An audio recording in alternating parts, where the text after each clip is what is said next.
Hello and thanks for staying with us or joining us on Politics Today on Channels Television. I'm Sheon Joaquin Baloye. We now know for sure the two presidential aspirants of the APC. The latest one in town being a former head of state, General Muhammadu Buhari. General Buhari in 2011 ran in the same race with President Jonathan but losing to the PDP candidate. He will be meeting a tough challenge from another man who was the first to declare his interest to fly the APC flag for the presidential race. That's former Vice President Atiku Abubakar. It is expected that the governor of Kano State, Robil Kwankwaso, will also make his intentions public in the coming days. Of course, we know that the leadership of the PDP has endorsed President Jonathan for a second term in office, and the Transformation Ambassadors of Nigeria says it has collected over 17 million signatures asking President Jonathan to seek re-election. But what we are saying now is that this man wants to be back. He is looking to get a ticket of the party. The last time he got the ticket and he flew the flag of the Congress for Progressive Change, that is defunct now, because that was one of the parties that came together to form what we now call the All Progressives Congress. General Muhammadu Buhari, a former head of state, is looking to be back. We'll be looking forward to the primaries. And he said so many interesting things when he took that particular nomination form. But away from that, let's move to President Jonathan's cabinet. 7 ministers in his cabinet resigned their positions. Their resignations, of course, did not take away the fact that most of them are quitting to pursue political ambitions. Those who resigned, Ministers of Information, Labaran Maku, Trade and Industry, Samuel Otom, and State for Education, Yunsom Wike, and also the Minister for State for Defense, Mr. Musulihu Obanikoro. Others are Ministers of Labor, Emeka Wogu, and that of Health, Onyebuchi Chukwu, and the Minister for State for Niger Delta, Darossi Shaku. Well, these ministers are leaving, and they've shown that they have ambitions to run in 2015. We do not know for sure what some of them, what the ambitions of some of them are, but that of Mr. Musuli Obanikoro, that of Mr. Labaran Maku may be clear. It appears Mr. Musuli Obanikoro wants to fly the flag of the PDP in Lagos, where the primaries have not taken place yet, and there are a lot of names in the PDP that have shown interest. Mr. Musuli perhaps will also join in the race for the primaries. And also Mr. Labaran Maku, of course, we know that he is one of the ministers that have served some of the longest time since President Jonathan assumed office as a president. Well, he too might just be running for governor in his home state. Now, away from that, will the president replace these ministers? And again, some of them must have calculated properly.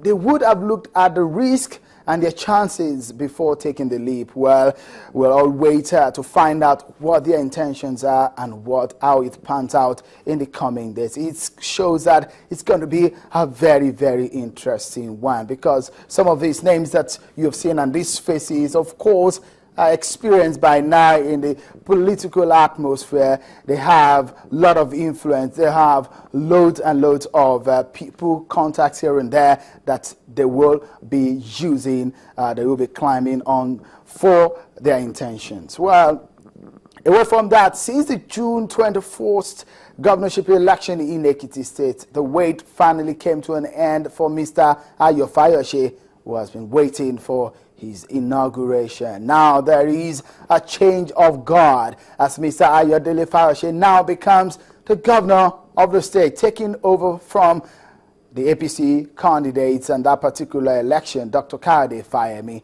This is the second time we will be seeing Mr. Kayode, Mr. Kayode Fayemi, been sworn in as governor of the state. In May 2003, before his mandate was truncated by an impeachment on the 16th of October 2006, Mr. Kayode Fayemi also took an oath of office. Mr. Kayode Fayemi made several statements ranging from what he hopes to do differently, and he also talked at length about the performances of his predecessors. So we sought to speak with the new governor, Mr. Fayemi, but all efforts was unsuccessful as Mr. Kayode Fayemi won't honor our interview. But we caught up with the outgoing governor, or the former governor now, Dr. Kayode Fayemi, who speaks exclusively to Channels Television on issues relating to the now popular term stomach infrastructure. He also talked about the politics of the state, its finances, because there are a lot of controversies being raised after the inauguration day, the issue on the finances of the state, the monies that are being owed, the loans that are being taken, and a whole lot of things that have happened. When the new governor climbed the podium at the inauguration, he made mention of about a lot of things that he's not happy with, the appointments that the former governor made, which he said is now voided. Now, we had this exclusive interview with Dr. Kayode Fayemi, and he tells us what his plans are in the future and the politics of Ekiti State. Do you have any regrets in these 4 years that you spent? Well, you know, it's easy to look back. You know what they say about hindsight. Hindsight is 20/20 vision. Foresight may not be that perfect, but I really look back in that sense. But as a student of history, of course, I must learn lessons of history. And there were things that we did that we probably would have done differently. Not that we would have changed those things, because our policies were carefully thought through.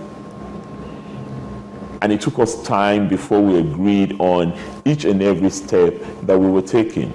But there were things that the climate, the history, the tradition of our people as a very conservative part of the country did not quite gel with.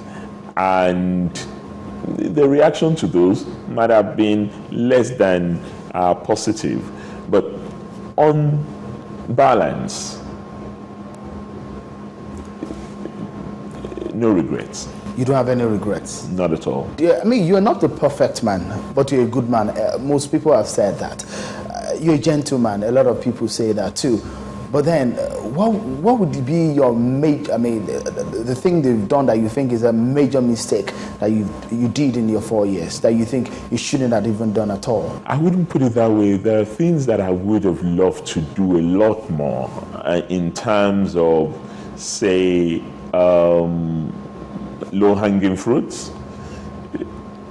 We have a people that has been stricken by poverty.